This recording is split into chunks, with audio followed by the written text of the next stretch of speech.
I used to work in personal finance, and one of my main questions that I would get is, I want to stack my savings account, or I want to pay down my credit really fast. Like, what's a good way to do this? And my number one piece of advice to friends, family, clients, myself, if you cannot afford it twice, you can't afford it. If you cannot afford to buy something twice, you cannot afford it. So I would always give the piece of advice, say for example, $6 coffee every morning. Okay, $6 coffees are not going to make or break your bank. People that say that, like, they're just living in a different world. If coffees are the reason people can't pay their mortgage, we've got bigger problems. You know what I'm saying?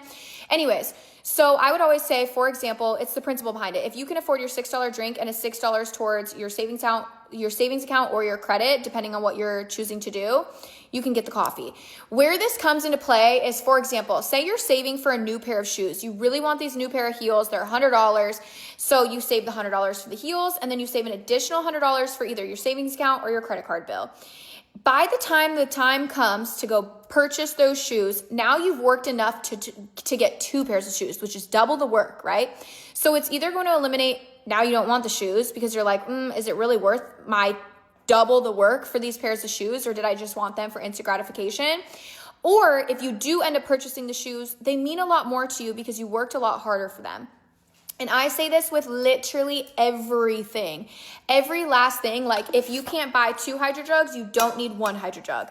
And I just think it really instills like a different, again, we're canceling out the instant gratification, because that's what a lot of people get themselves. Instant gratification is what puts a lot of people in credit card debt, because they've got free money and it's not coming out of their bank account right away. They can sit on that balance for a very long time. They get the instant dopamine, they get the instant gratification, they get the instant purchase, and then 3 months comes down the line and they've not only paid $100 for those shoes, but now they paid $300 for those shoes based on interest racking up on that credit card.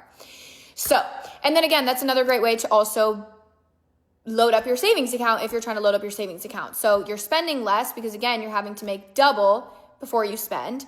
And then also when you do spend, you're also putting into your savings account. So that's just kind of my own 2 cents. And that was something that I would help a lot of my clients with. And Rafael and I really do live by that. If I cannot purchase something twice, I can't afford it.